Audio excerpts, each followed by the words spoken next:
Whoop. Stay. Okay, we're all good. Okay. All right. Cool. So, reminder, we had 3 labs. You should be ready to replicate any of those. So just a quick reminder, light we don't need. So we had the Hooke's law. Hooke's law lab. Yes? Just a reminder about what that was. So we had a spring like that. Okay. Then we hung some masses on it. Like this. Okay. This distance that it was stretched, delta x, when you hung a mass m on there. Okay?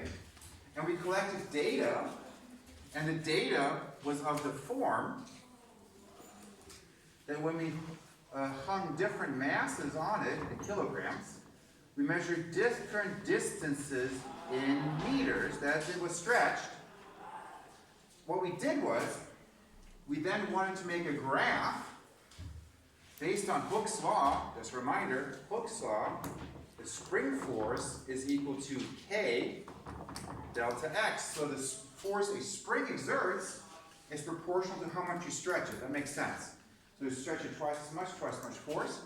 So looking at this, the spring force, in this case, pulls the thing in what direction? Up, good job. Just up. Sorry about my hand motion, it was a little bit too dramatic. It just pulls it up, and gravity pulls it. Good job.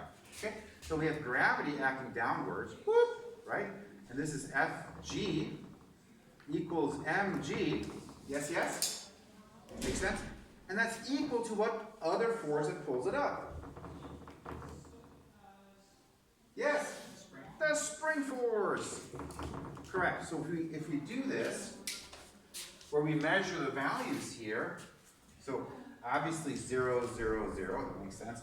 But if we have another value, let's say, for example, in the lab, we did 0.06 kilograms, we can go from this mass to the spring force by multiplying by g. What's the value of g? You guys learned about it in 8th grade. Yes?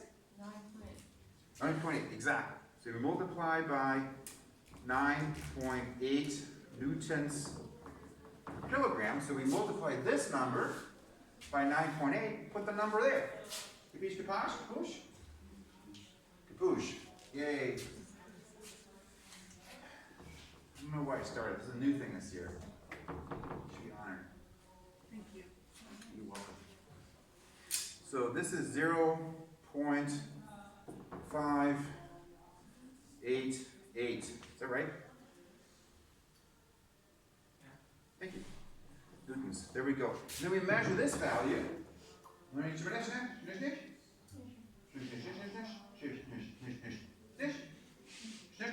Okay. So let's say 0.04, like 4 centimeters. Okay. And then you keep going. Yep. And then we're going to make a graph of this. There we go. And we're going to plot the spring force over here. Hey, betcha, huh? Yeah. Cool enough for you out there, huh? That's Minnesotan, if you're wondering. That's the way they talk up there. Okay. Delta X in meters. We have 2 data points already there. Now, when you make a graph, you want to do a good job, right? Yay. Okay. You have labels down here and all that stuff. So it should be like.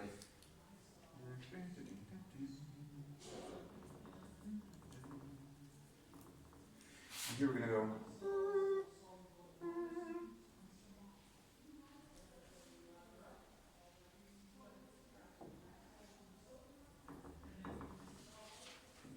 That? Yes? It's good? And then we'll plot. I only have 2 data points here, but of course you have like 5 or 6. So put one there. And you look here, okay, 0.06, we got there. Minus 9.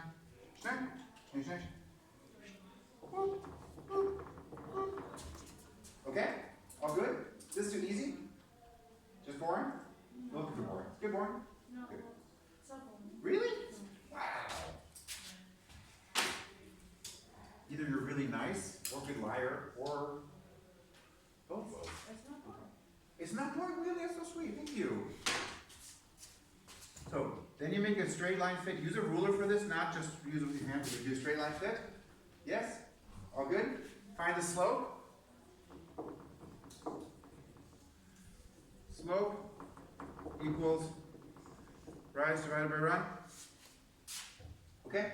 And that slope, well, that's K. Here we go. We found K.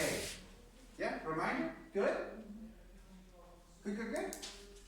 Cool. And if I give you a comparison value, like I said, the manufacturer indicates the spring constant of the spring is 4.2 newtons per meter. Compare your value to the manufacturer's given number. Then you calculate a percent error. Yes, yes, remember that? Okay. And we'll put that over here because we're going to use it multiple times. So percent error, whoa, is that dark enough? Oh, I'm going to difference divided by accepted value, and then multiply by 100%. Should we do an example? I don't know if I wrote it over there. It's kind of stupid. I just wrote it closer. Yeah. Didactically unwise. Do you guys know what didactic means? It means the process of teaching. Yeah. What is this? Didactic. Oh. Didactic means teaching. It's the adjective that goes with teach, the teaching process. Yeah. So teaching process of life. yeah. So from the teaching process was not wise. You put it over there. I think that makes sense. Because why? It doesn't make any sense. So let's do an example. No, let's not. Okay. There we go. Well, now I'm just going to have to run with it because we're going to leave it over there. So we'll do an example in a minute. Is that okay? A minute's a metaphor for a short time. We don't need literally a minute. It's going to be longer. Okay? Cool? Yay.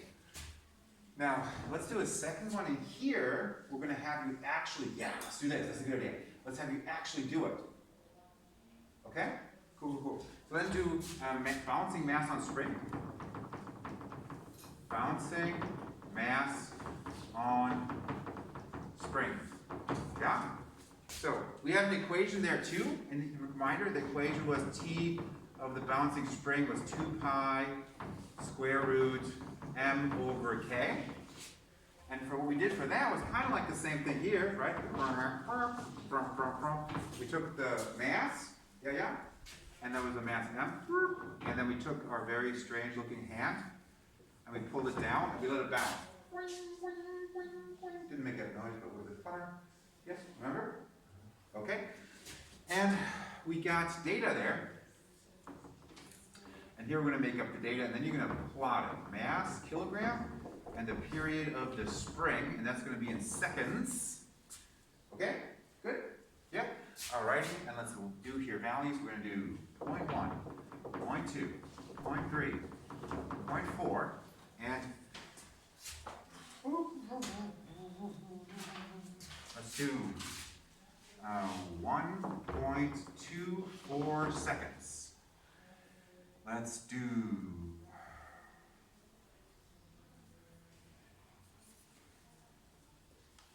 1.51 seconds.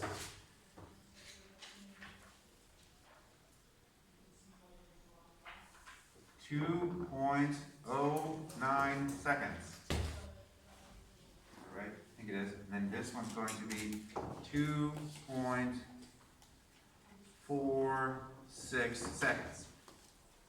Okay? All right? Cool, cool, cool. And now you will make a graph.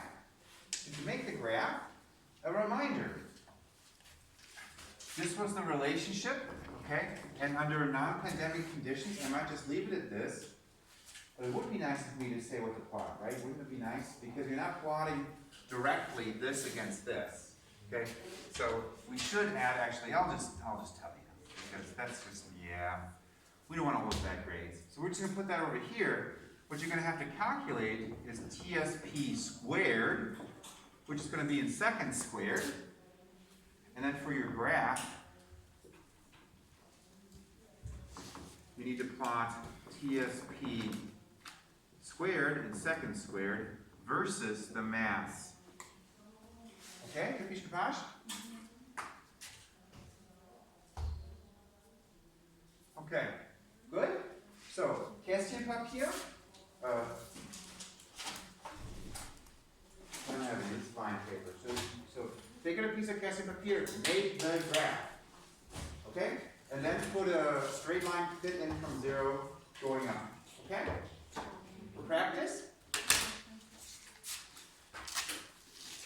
And then find the slope. Can you guys manage those 3 steps independently?